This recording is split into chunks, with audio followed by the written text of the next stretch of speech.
রাসূলুল্লাহ সাল্লাল্লাহু আলাইহি ওয়াসাল্লাম এর প্রিয়তমা স্ত্রীদের মধ্যে একজন ছিলেন হযরত হাফসা রাদিয়াল্লাহু তাআলা আনহা। তিনি ছিলেন অত্যন্ত সুন্দরী ও বুদ্ধিমতী নারী এবং হযরত ওমর রাদিয়াল্লাহু তাআলা আনহু এর স্নেহধন্য কন্যা।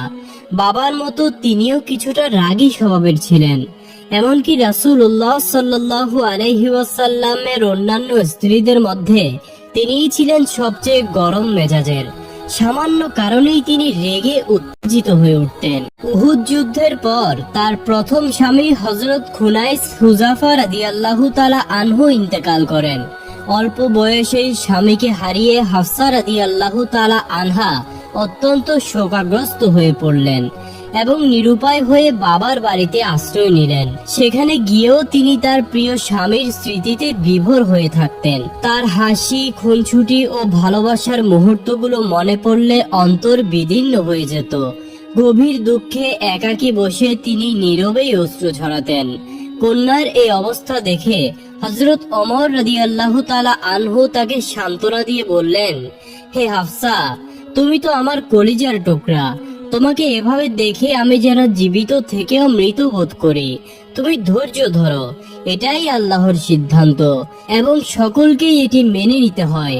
আল্লাহ রাব্বুল আলামিন নিশ্চয়ই তোমাকে এমন একজন জীবন সঙ্গী দেবেন যা তোমার মনকে পূর্ণ প্রশান্তিতে ভরে তুলবে।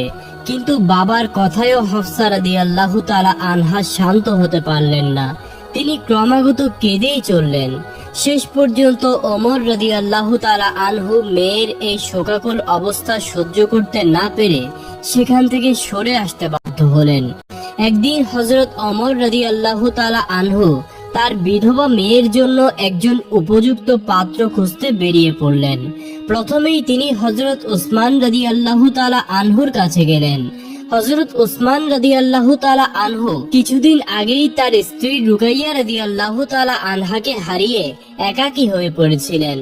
ওমর রাদিয়াল্লাহু তাআলা আনহু তাকে প্রস্তাব দিয়ে বললেন, ভাই উসমান, আপনি চাইলে আমার মেয়ে হাফসাকে বিবাহ করতে পারেন। উসমান রাদিয়াল্লাহু তাআলা আনহু বললেন, আচ্ছা, আপনার এই প্রস্তাবটি আমি ভেবে দেখব। কয়েকদিন পর রাস্তায় তাদের আবারও দেখা হলো। তখন উসমান রাদিয়াল্লাহু তাআলা আনহু ওমর রাদিয়াল্লাহু তাআলা আনহুকে জানিয়ে দিলেন যে তিনি এই বিবাহ করবেন না। এতে হযরত ওমর রাদিয়াল্লাহু তাআলা আনহু খুবই হতাশ হয়ে পড়লেন। অতঃপর তিনি হযরত আবু বকর সিদ্দিক রাদিয়াল্লাহু তাআলা আনহুর কাছে গেলেন এবং তার কাছে গিয়ে বিনম্রভাবে প্রস্তাব করলেন, আপনি চাইলে আমার মেয়ে হাফসার সঙ্গে বিবাহ বন্ধনে আবদ্ধ হতে পারেন। তবে আবু বকর রাদিয়াল্লাহু তাআলা আনহু কোনো উত্তরই দিলেন না। এভাবে পরপর দুজন কাছের বন্ধুর কাছ থেকে প্রত্যাখ্যাত হয়ে ওমর রাদিয়াল্লাহু তাআলা আনহু মন খারাপ করে বাড়ি ফিরে এলেন এবং আল্লাহ তাআলার কাছে দুঃখ প্রকাশ করে বললেন, হে আল্লাহ, কি হচ্ছে আমার সাথে? কেন আমার প্রিয় বন্ধুরা আমার মেয়েকে বিয়ে করতে আগ্রহ দেখাচ্ছে না? তিনি কন্যার দুঃখে ভারাক্রান্ত হয়ে বললেন, হে আমার মেয়ে, কেন কেউ তোমার জন্য আগ্রহ দেখাচ্ছে না? কেন সবাই তোমার থেকে মুখ ফিরিয়ে নিচ্ছে? ওমর রাদিয়াল্লাহু তাআলা আনহু যখন এইসব কথা বলছিলেন, তখনই হঠাৎ করে অদৃশ্য থেকে একটি আওয়াজ এলো। সেই আওয়াজে বলা হলো, হে ওমর ইবনুল খাত্তাব, আপনি থামুন, আপনি কষ্ট পাবেন না। হে আল্লাহর রাসূলের প্রিয় সাহাবী, আপনার প্রস্তাব কেউই প্রত্যাখ্যান করার সাহস রাখে না। আপনি তো সেই ওমর যার ইসলাম গ্রহণের জন্য স্বয়ং আল্লাহর রাসূল সাল্লাল্লাহু আলাইহি ওয়াসাল্লাম আল্লাহর কাছে দোয়া করেছিলেন। সাহাবারা যখন আপনার ইসলাম গ্রহণের খবরে তাকবীর ধ্বনি দিয়েছিলেন, তখন থেকেই আপনি ছিলেন ইসলামের দৃঢ় প্রহরী। অবশ্যই এই পরিস্থিতির পেছনে আল্লাহর কোনো কল্যাণকর ইচ্ছা রয়েছে। তিনি আপনার জন্য এমন কিছু প্রস্তুত করে রেখেছেন যা আপনি কল্পনাও করেননি। আল্লাহ রাব্বুল আলামিন আপনার মেয়ের জন্য একজন অতি উত্তম জীবন সঙ্গী নির্বাচন করেছেন। তিনি এমন একজন ব্যক্তি যিনি সমগ্র মানব জাতির জন্য শ্রেষ্ঠ আদর্শ, যার মতো মহৎ গুণাবলীর অধিকারী আর কেউই নেই। হে ওমর, সেই ব্যক্তি আর কেউ নন, তিনি হলেন স্বয়ং আল্লাহর রাসূল সাল্লাল্লাহু আলাইহি ওয়াসাল্লাম। হযরত ওমর রাদিয়াল্লাহু তাআলা আনহু এই বাণীগুলো শুনে মুহূর্তের জন্য স্তব্ধ হয়ে গেলেন। তার হৃদয় খুশিতে পূর্ণ হয়ে উঠল। তিনি আনন্দে বাকরুদ্ধ হয়ে পড়লেন। তখন অদৃশ্য থেকে আবারও আওয়াজ ভেসে এলো, হে ওমরের কন্যা, সুসংবাদ গ্রহণ করুন। নিশ্চয়ই এই সংবাদ আপনার জন্য মহা সৌভাগ্যের বার্তা নিয়ে এসেছে, কারণ আপনি এমন একজন ব্যক্তির সঙ্গিনী হবেন যার জন্য সমগ্র সৃষ্টি জগৎ আকুল। আপনি এমন এক মহান ব্যক্তির প্রিয়তম স্ত্রী হতে যাচ্ছেন যিনি সমগ্র উম্মতের আস্থা ও ভালোবাসার কেন্দ্রবিন্দু। আল্লাহ রাব্বুল আলামিন আপনাকে এমন একজনের সাথে যুক্ত করতে যাচ্ছেন যিনি সকলের মাঝে শ্রেষ্ঠতম। তিনি স্বয়ং আল্লাহর প্রিয় নবী রাসূল সাল্লাল্লাহু আলাইহি ওয়াসাল্লাম। পরদিন ওমর রাদিয়াল্লাহু তাআলা আনহু রাসূলুল্লাহ সাল্লাল্লাহু আলাইহি ওয়াসাল্লাম এর কাছে উপস্থিত হয়ে নিজের কষ্টের কথা জানালেন। তিনি বললেন, হে আল্লাহর রাসূল, আমি আমার বিধবা মেয়ে হাফসার জন্য ওসমান ও আবু বকরের কাছে প্রস্তাব পাঠিয়েছিলাম, কিন্তু তারা দুজনেই তা ফিরিয়ে দিয়েছেন। এতে আমি খুবই ব্যথিত হয়েছি। সবকিছু শোনার পর রাসূলুল্লাহ সাল্লাল্লাহু আলাইহি ওয়াসাল্লাম ওমরকে সান্ত্বনা দিয়ে বললেন, হে ওমর, আমি কি তোমাকে এমন এক সুসংবাদ দিব যা ওসমানের চেয়ে উত্তম হবে, আর ওসমানের জন্য হবে তা তোমার চেয়ে উত্তম? ওমর রাদিয়াল্লাহু তাআলা আনহু তখন বললেন, ইয়া রাসূলুল্লাহ, অবশ্যই বলুন। তখন রাসূল সাল্লাল্লাহু আলাইহি ওয়াসাল্লাম বললেন, আমি তোমার মেয়ে হাফসার জন্য প্রস্তাব দিচ্ছি, আর ওসমানের জন্য আমার মেয়ে উম্মে কুলসুমকে বিয়ের প্রস্তাব দিচ্ছি। অর্থাৎ আমি তোমার মেয়েকে বিবাহ করব, আর ওসমান আমার মেয়ে কুলসুমকে বিবাহ করবে। এই প্রস্তাব শুনে হযরত ওমর রাদিয়াল্লাহু তাআলা আনহু আনন্দ চিত্তে তা গ্রহণ করলেন। এরপর রাসূলুল্লাহ সাল্লাল্লাহু আলাইহি ওয়াসাল্লাম এর সাথে ওমরের কন্যা হাফসার এবং ওসমান রাদিয়াল্লাহু তাআলা আনহুর সাথে রাসূলুল্লাহ সাল্লাল্লাহু আলাইহি ওয়াসাল্লাম এর কন্যা উম্মে কুলসুমের বিবাহ সম্পন্ন হলো। উভয় বিয়েই সুন্দর এবং শান্তিপূর্ণভাবে সম্পন্ন হলো। কিছুদিন পরে একদিন হযরত ওমর রাদিয়াল্লাহু তাআলা আনহুর সাথে আবু বকর রাদিয়াল্লাহু তাআলা আনহু এর দেখা হলো। কুশল বিনিময়ের পর আবু বকর রাদিয়াল্লাহু তাআলা আনহু বললেন, ভাই ওমর, সেদিন আপনার প্রস্তাবে কোনো সাড়া না দেওয়াই হয়তো আপনি কষ্ট পেয়েছিলেন। ওমর রাদিয়াল্লাহু তাআলা আনহু বললেন, হ্যাঁ, সত্যি বলতে সেদিন আমি আপনার নীরবতায় খুবই ব্যথিত হয়েছিলাম। তখন আবু বকর রাদিয়াল্লাহু তাআলা আনহু বললেন, হে ওমর, সেদিন আমার নীরবতার পেছনে কোনো ব্যক্তিগত কারণ ছিল না। আসলে আমি একদিন আল্লাহর রাসূল সাল্লাল্লাহু আলাইহি ওয়াসাল্লামকে হাফসার বিয়ের প্রসঙ্গে আলোচনা করতে শুনেছিলাম। রাসূলুল্লাহ সাল্লাল্লাহু আলাইহি ওয়াসাল্লাম যদি হাফসাকে বিয়ে না করতেন তবে আমি অবশ্যই তাকে বিয়ে করতাম, কিন্তু বিষয়টি তখন আপনার কাছে বলা সমীচীন মনে করিনি। এদিকে হযরত হাফসা রাদিয়াল্লাহু তাআলা আনহা নবী করিম সাল্লাল্লাহু আলাইহি ওয়াসাল্লাম এর ঘরে সুখে শান্তিতে সংসার করতে লাগলেন, কিন্তু তার রাগী স্বভাবের কারণে মাঝে মধ্যেই কিছু অসুবিধা তৈরি হতো। ছোটখাটো বিষয়েও তিনি উত্তেজিত হয়ে উঠতেন। তবে রাসূলুল্লাহ সাল্লাল্লাহু আলাইহি ওয়াসাল্লাম ছিলেন খুবই সহনশীল। তিনি কখনোই হাফসার এই রাগী আচরণে তিক্ত হননি বা কঠিন কোনো মনোভাব পোষণ করেননি, বরং তিনি বুঝতেন যে রাগী স্বভাবের মেয়েদের অন্তরে ভালোবাসার গভীরতা থাকে অসীম। এজন্যই রাসূল সাল্লাল্লাহু আলাইহি ওয়াসাল্লাম প্রতিবারই শান্ত ও কোমল ব্যবহার দিয়ে হাফসার রাগকে প্রশমিত করতেন। একদিন হযরত ওমর রাদিয়াল্লাহু তাআলা আনহু নিজের বাড়িতে কোনো একটি বিষয় নিয়ে গভীর চিন্তায় মগ্ন ছিলেন। সে সময় তার স্ত্রী এসে তাকে বললেন, আপনি এত কি নিয়ে ভাবছেন? ওমর রাদিয়াল্লাহু তাআলা আনহু বললেন, এটা নিয়ে তোমাকে ভাবতে হবে না। তখন তার স্ত্রী বললেন, আমার কথা আপনার পছন্দ হচ্ছে না তাই না? কিন্তু হাফসাকে গিয়ে দেখুন, তিনি রাসূলুল্লাহ সাল্লাল্লাহু আলাইহি ওয়াসাল্লামের সঙ্গে কিভাবে তর্ক করেন।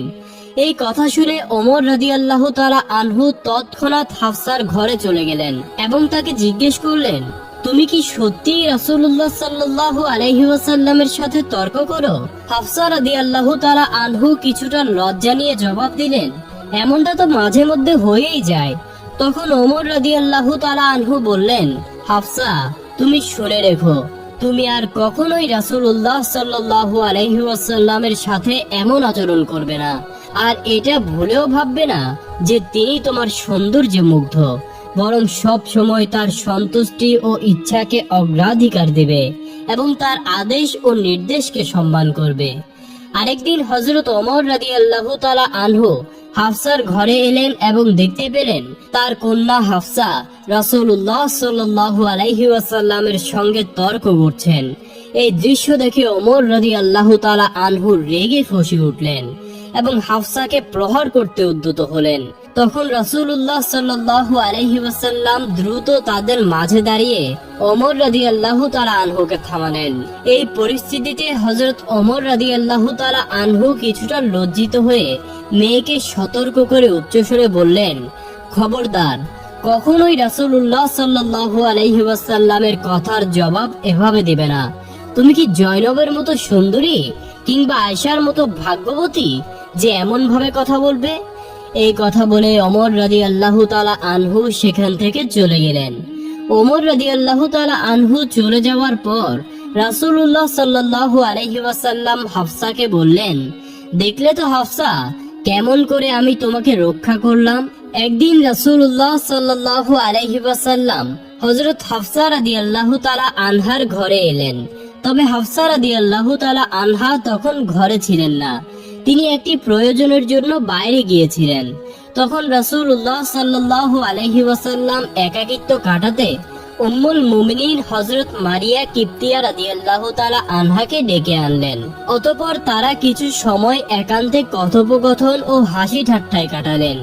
এমন সময় হাফসা রাদিয়াল্লাহু তাআলা আনহা ফিরে এসে দেখলেন তার ঘরে তারই বিছানায় রাসূলুল্লাহ সাল্লাল্লাহু আলাইহি ওয়াসাল্লামের সাথে মারিয়া কিপ্তিয়া বসে আছেন। এই দৃশ্য দেখে তিনি প্রচন্ড রাগান্বিত হয়ে পড়লেন এবং রাগের বশবর্তী হয়ে কিছু তিক্ত কথাও বলে ফেললেন। তখন নবীজি সাল্লাল্লাহু আলাইহি ওয়াসাল্লাম তাকে শান্ত করার জন্য বললেন, হে হাফসা, আল্লাহর কসম, যদি তুমি চাও তাহলে আমি মারিয়া কিপ্তিয়ার সাথে আর কখনো মিলিত হব না। আমি শুধু তোমার হাসি মুখটা দেখতে চাই। হাফসা রাদিয়াল্লাহু তাআলা আনহা বললেন, হ্যাঁ, তাহলে তাই হোক, আপনি আর কখনো মারিয়াকে কাছে আসতে দেবেন না। তখন নবী করিম সাল্লাল্লাহু আলাইহি ওয়াসাল্লাম বললেন, হে হাফসা, একটি কথা মনে রেখো, এই চুক্তির ব্যাপারটা যেন তুমি আর আমি ব্যতীত আর কেউই না জানে। কিন্তু কথায় আছে, নারীদের জন্য গোপন কথা পেটে রাখা খুবই কঠিন। এজন্যই কিছুদিন পরেই হাফসা রাদিয়াল্লাহু তাআলা আনহা এই কথা মা আয়েশা রাদিয়াল্লাহু তাআলা আনহার নিকট প্রকাশ করে ফেললেন। এদিকে হযরত জিবরাইল আলাইহিস সালাম নবী করিম সাল্লাল্লাহু আলাইহি ওয়াসাল্লাম এর কাছে তাহরিমের আয়াত নিয়ে অবতীর্ণ হলেন এবং বললেন, হে নবী, আল্লাহ রাব্বুল আলামিন আপনার জন্য যা হালাল করেছেন, আপনি স্ত্রীদের খুশির জন্য কেন তা হারাম করছেন? আল্লাহ তাআলা আপনার এই কসম থেকে অব্যাহতি প্রদান করেছেন এবং আপনার ত্রুটি ক্ষমা করে দিয়েছেন, কেননা তিনি ক্ষমাশীল এবং পরম দয়ালু। এবং আল্লাহ তাআলা কসম থেকে মুক্তি লাভের উপায়ও নির্ধারণ করে দিয়েছেন। যে বিষয়টি আপনার স্ত্রী হাফসাকে আপনি গোপন রাখতে বলেছিলেন, সেটা তিনি গোপন রাখতে পারেননি, তিনি তা প্রকাশ করে দিয়েছেন। ওহী নাজিল হওয়ার পরে নবী করিম সাল্লাল্লাহু আলাইহি ওয়াসাল্লাম হযরত হাফসা রাদিয়াল্লাহু তাআলা আনহার কাছে গেলেন এবং বললেন, আমি তোমাকে একটি সামান্য বিষয় গোপন রাখতে বলেছিলাম, কিন্তু তুমি স্ত্রী হিসেবে সেটাও গোপন রাখতে পারোনি। আমি তোমার কাছে এমনটা আশা করিনি। হাফসা রাদিয়াল্লাহু তাআলা আনহা বিস্মিত হয়ে বললেন, এই কথা আপনাকে কে জানিয়েছে? রাসূলুল্লাহ সাল্লাল্লাহু আলাইহি ওয়াসাল্লাম বললেন, যিনি সবকিছু জানেন, যিনি সকল কিছু সম্পর্কে জ্ঞাত, তিনি আমাকে জানিয়েছেন। যদি তুমি এবং আয়েশা আল্লাহর কাছে তওবা করো, তবে সেটাই হবে তোমাদের জন্য কল্যাণকর, কেননা তোমাদের অন্তর নবীর ইচ্ছার বিপরীত দিকে ঝুঁকেছে। আর যদি নবীর বিরুদ্ধে একে অপরকে সমর্থন দাও, তবে জেনে রেখো, নবীর বন্ধু স্বয়ং আল্লাহ, জিবরাইল আলাইহিস সালাম এবং সৎকর্মশীল মুমিনগণ এবং ফেরেশতারাও তার সাহায্যকারী। এরপর রাসূলুল্লাহ সাল্লাল্লাহু আলাইহি ওয়াসাল্লাম কসমের কাফারা আদায় করলেন এবং হযরত মারিয়া কিপ্তিয়া রাদিয়াল্লাহু তাআলা আনহার সাথে পূর্বের সম্পর্ক পুনরুত্থাপন করলেন। একদিন আসরের নামাজের পরে নবী করিম সাল্লাল্লাহু আলাইহি ওয়াসাল্লাম হযরত জয়নব রাদিয়াল্লাহু তাআলা আনহার ঘরে একটু বেশি সময় অবস্থান করলেন। মা আয়েশা রাদিয়াল্লাহু তাআলা আনহা লক্ষ্য করলেন যে নবীজি আজ অনেক বেশি দেরি করছেন। বিষয়টি তিনি সহজভাবে নিতে পারলেন না এবং তিনি খানিকটা ঈর্ষান্বিত হয়ে উঠলেন। অতঃপর তিনি কারণ জানার জন্য একজন গুপ্তচরকে পাঠালেন। কিছুক্ষণ পর সেই গুপ্তচর এসে তাকে জানালো কোন এক মহিলা হাদিয়া হিসেবে কিছু মধু জয়নবের কাছে পাঠিয়েছিলেন, আর জয়নব এই মধু নবীজিকে পান করতে দিয়েছেন, তাই তিনি সেখানে কিছুটা সময় কাটিয়েছিলেন। এই খবর পেয়ে মা আয়েশা রাদিয়াল্লাহু তাআলা আনহার মনে একটি পরিকল্পনা এলো। তিনি হযরত হাফসা রাদিয়াল্লাহু তাআলা আনহার সাথে বিষয়টি নিয়ে আলোচনা করলেন। মা আয়েশা বললেন, হে হাফসা, বেশ কয়েকদিন ধরে লক্ষ্য করছি যে আল্লাহর রাসূল প্রতিদিন আসরের পর আমাদের সবার সঙ্গে সাক্ষাৎ করেন, কিন্তু জয়নবকে দেখা যাচ্ছে যে সে প্রতিদিনই নবীজিকে মধু খাওয়াচ্ছে। তখন হাফসা রাদিয়াল্লাহু তাআলা আনহা বললেন, ও আচ্ছা, তাহলে তুমি কি বলতে চাচ্ছ? তখন মা আয়েশা তাকে বললেন, চলো আমরা এমন একটি কৌশল অবলম্বন করি যাতে নবীজি আর জয়নবের বাসায় গিয়ে মধু পান না করেন। তখন হাফসা রাদিয়াল্লাহু তাআলা আনহা বললেন, কিন্তু কিভাবে? আল্লাহর রাসূল তো মধু খুব বেশি পছন্দ করেন। তুমি এমন কি করবে যাতে তিনি আর মধু খেতে চাইবেন না? তখন আয়েশা রাদিয়াল্লাহু তাআলা আনহা তাকে একটি কৌশল শিখিয়ে দিলেন। তিনি বললেন, যখন নবী করিম সাল্লাল্লাহু আলাইহি ওয়াসাল্লাম তোমার কাছে আসবেন, তুমি বলবে আপনার মুখ থেকে তো মাগাফিরের গন্ধ আসছে। এই একটি কথাই যথেষ্ট হবে, তোমাকে আর কিছুই করতে হবে না। পরদিন নবী করিম সাল্লাল্লাহু আলাইহি ওয়াসাল্লাম জয়নব রাদিয়াল্লাহু তাআলা আনহার ঘরে মধু পান করে সাফিয়া রাদিয়াল্লাহু তাআলা আনহার ঘরে উপস্থিত হলেন।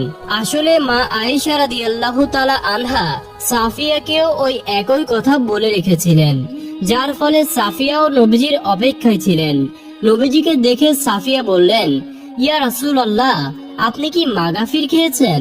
আমি কেমন যেন মাগাফিরের গন্ধ পাচ্ছি। রাসূলুল্লাহ সাল্লাল্লাহু আলাইহি ওয়াসাল্লাম বললেন, না, আমি তো মাগাফির খাইনি, তবে জয়নবের কাছ থেকে একটু মধু পান করেছিলাম, কিন্তু তার গন্ধ তো এমন হবার কথা নয়। আচ্ছা ঠিক আছে, আমি বিষয়টি দেখছি। এরপর নবী করিম সাল্লাল্লাহু আলাইহি ওয়াসাল্লাম হাফসা রাদিয়াল্লাহু তাআলা আনহার কাছে গেলেন। তিনিও নাক ছিটকে বললেন, ইয়া রাসূলুল্লাহ, আপনি কোথায় থেকে কি খেয়ে এসেছেন? আপনার মুখে মাগাফিরের গন্ধ কেন?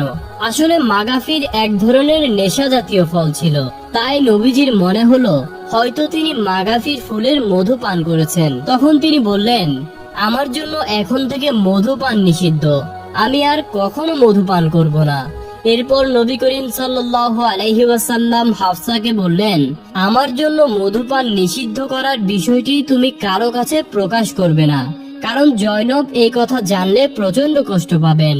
তবে হাফসা রাদিয়াল্লাহু তাআলা আনহা এই নির্দেশ মানতে পারেননি এবং তিনি আয়েশা রাদিয়াল্লাহু তাআলা আনহার কাছে তা প্রকাশ করে দিলেন। তখন আল্লাহ তাআলা জিবরাইল আলাইহিস সালামের মাধ্যমে তাহরিমের আয়াত নাজিল করে নবীজিকে পুরো ঘটনাটি জানিয়ে দিলেন। এই ঘটনায় হাফসার আচরণে নবী করিম সাল্লাল্লাহু আলাইহি ওয়াসাল্লাম গভীরভাবে আঘাত পেলেন এবং এর জেরে তিনি হাফসাকে এক তালাক দিয়ে দিলেন। তালাকের সংবাদে হাফসা রাদিয়াল্লাহু তাআলা আনহা দুঃখে ভারাক্রান্ত হয়ে মাটিতে বসে পড়লেন। তিনি কি করবেন তা তিনি বুঝতে পারছিলেন না। অন্যদিকে যখন হযরত ওমর রাদিয়াল্লাহু তাআলা আনহু তার মেয়ের তালাকের খবর পেলেন, তখনই তিনি শোকাহত হয়ে বললেন, হায়, ওমরের বংশে এমনটি ঘটলো। আল্লাহ কি ওমর ও তার মেয়ের পরিণতির কথা ভাবলেন না? এরপর ওমর রাদিয়াল্লাহু তাআলা আনহা তৎক্ষণাৎ মেয়ের বাড়িতে চলে আসলেন। হাফসার মলিন চেহারা দেখে তিনি কিছুক্ষণ তার পাশে নীরবে বসে থাকলেন। কন্যাকে তিনি কিভাবে সান্ত্বনা দিবেন তা তিনি বুঝে উঠতে পারছিলেন না। অবশেষে তিনি মেয়েকে আশ্বাস দিয়ে বললেন, শোনো হাফসা, যদি আল্লাহ পাক রব্বুল আলামিন আমাদের বংশের জন্য কল্যাণ নির্ধারণ করে থাকেন, তবে আল্লাহর রাসূল সাল্লাল্লাহু আলাইহি ওয়াসাল্লাম তোমাকে চূড়ান্তভাবে তালাক দিবেন না। ওমর রাদিয়াল্লাহু তাআলা আনহার এই কথায় হাফসার মন কিছুটা শান্ত হলো আর তিনি আবার আশার আলো খুঁজে পেলেন। এদিকে আল্লাহর ফেরেশতা জিবরাইল আলাইহিস সালাম নবী করিম সাল্লাল্লাহু আলাইহি ওয়াসাল্লামের কাছে এসে বললেন, হে আল্লাহর রাসূল, আপনি হাফসাকে তালাক দিবেন না।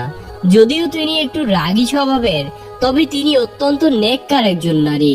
তিনি অধিক রোজা পালন করেন এবং রাত জেগে আল্লাহর ইবাদত করেন।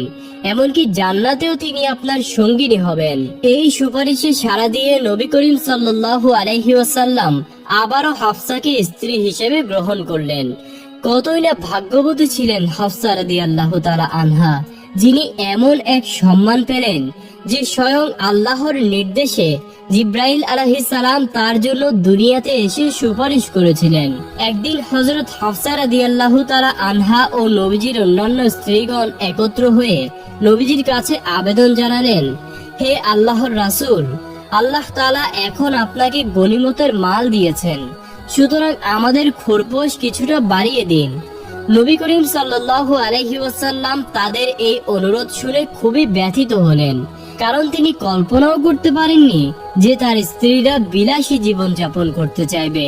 তাই তিনি 1 মাস তার স্ত্রীগণের সঙ্গ থেকে দূরে থাকার সিদ্ধান্ত নিলেন এবং আলাদা একটি ঘরে একাকী বসবাস করতে শুরু করলেন।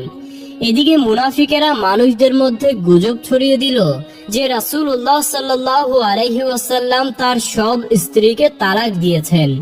এই সংবাদ শুনে হযরত ওমর রাদিয়াল্লাহু তাআলা আনহু দৌড়ে নবীজির কাছে আসলেন এবং বললেন, হে আল্লাহর হাবিব, আপনি কি আপনার স্ত্রীদেরকে তালাক দিয়েছেন? নবী করিম সাল্লাল্লাহু আলাইহি ওয়াসাল্লাম উত্তর দিলেন, না, আমি তাদেরকে তালাক দিইনি, তবে তাদেরকে এই অধিকার দিয়েছি যে তারা চাইলে চলে যেতে পারে। এই কথা শোনার পর ওমর রাদিয়াল্লাহু তাআলা আনহু মসজিদে গিয়ে সকল মুসলমানদের উদ্দেশ্যে ঘোষণা করলেন, আপনারা সকলেই জেনে রাখুন, আল্লাহর রাসূল সাল্লাল্লাহু আলাইহি ওয়াসাল্লাম তার স্ত্রীদেরকে তালাক দেননি। এই খবর শুনে সকল মুসলিমদের মনে স্বস্তি ফিরে এলো। এদিকে খোরপোশের দাবির ব্যাপারে নবীজির সাথে হাফসার কিছুটা মনোমালিন্য তৈরি হলো। নবী করিম সাল্লাল্লাহু আলাইহি ওয়াসাল্লাম হাফসা রাদিয়াল্লাহু তাআলা আনহাকে বললেন, আচ্ছা, তাহলে আমার এবং তোমার মাঝে সমাধানের জন্য অপর একজনকে ডাকো। হাফসা বললেন, হ্যাঁ ঠিক আছে, কাউকে ডাকুন। তখন নবীজি বললেন, তাহলে তোমার বাবাকেই আসতে বলো। অতঃপর হাফসা রাদিয়াল্লাহু তাআলা আনহা বাবার নিকট সংবাদ পাঠালেন। এই সংবাদ পেয়ে ওমর রাদিয়াল্লাহু তাআলা আনহু দ্রুত সেখানে পৌঁছালেন। নবী করিম সাল্লাল্লাহু আলাইহি ওয়াসাল্লাম বললেন, হাফসা, তোমার যা বলার আছে তোমার বাবাকে বলো। হাফসা রাগান্বিত হয়ে জবাব দিলেন, হে আল্লাহর রাসূল, আপনিই বলুন, আপনি তো সব সময় সত্য বলেন। এই কথা শুনে ওমর রাদিয়াল্লাহু তাআলা আনহু তীব্র ক্রোধে মেয়েকে একটি চর বসিয়ে দিলেন। নবী করিম সাল্লাল্লাহু আলাইহি ওয়াসাল্লাম তাকে শান্ত করে বললেন, ওমর, যথেষ্ট হয়েছে, এবার থামো। তবে ওমরের রাগ এত সহজে কম ছিল না। তিনি মেয়েকে বললেন, ওরে আল্লাহর শত্রু, নবীজি সর্বদাই সত্য বলেন। ওই সত্তার কসম যিনি তাকে সত্য নবী হিসেবে প্রেরণ করেছেন। রাসূলুল্লাহ সাল্লাল্লাহু আলাইহি ওয়াসাল্লাম না থাকলে আজ আমি তোমাকে মেরেই ফেলতাম। এরপর হাফসা সহ নবীজির সকল স্ত্রী নবী করিম সাল্লাল্লাহু আলাইহি ওয়াসাল্লামের কাছে এসে বিনম্রভাবে ক্ষমা প্রার্থনা করলেন। তাদের কেউই নবীজিকে ছেড়ে যেতে ইচ্ছুক ছিলেন না। তাদের আন্তরিক অনুতাপ ও ভালোবাসা দেখে নবী করিম সাল্লাল্লাহু আলাইহি ওয়াসাল্লাম স্নেহ ভরে তাদের ক্ষমা করে দিলেন এবং সবাইকে পুনরায় আপন করে নিলেন। একবার রাসূলুল্লাহ সাল্লাল্লাহু আলাইহি ওয়াসাল্লাম উম্মুল মুমিনিন হযরত সাফিয়া রাদিয়াল্লাহু তাআলা আনহার ঘরে প্রবেশ করে দেখলেন তিনি অঝরে কাঁদছেন। নবীজি তাকে জিজ্ঞেস করলেন, হে সাফিয়া, তুমি কাঁদছো কেন? সাফিয়া বললেন, ইয়া রাসূলুল্লাহ, হাফসা আমাকে ইহুদির মেয়ে বলে গালি দিয়েছে। এই কথা শুনে নবী করিম সাল্লাল্লাহু আলাইহি ওয়াসাল্লাম হাফসাকে ডেকে বললেন, হে হাফসা, তুমি আল্লাহকে ভয় করো। তারপর সাফিয়ার দিকে ফিরে নবীজি তাকে আশ্বস্ত করে বললেন, তুমি তো নবী হারুনের বংশধর, তিনিই তোমার পূর্ব পিতা। নবী মুসা আলাইহিস সালাম তোমার পিতৃব্য, আর তুমি একজন নবীর স্ত্রী। এবার বলো তো, হাফসা তোমার চেয়ে কিভাবে শ্রেষ্ঠ? এই কথায় সাফিয়া রাদিয়াল্লাহু তাআলা আনহা খুশি হয়ে গেলেন। যাই হোক, উম্মতের এই জননী হযরত হাফসা রাদিয়াল্লাহু তাআলা আনহা মুসলিমদের অনেক সংকটময় সময়ে গুরুত্বপূর্ণ পরামর্শ দিয়ে সহায়তা করেছিলেন। অবশেষে ৪৫ হিজরির শাবান মাসে ৬৩ বছর বয়সে তিনি দুনিয়ার মায়া ত্যাগ করে চিরতরে আল্লাহর সান্নিধ্যে চলে গেলেন।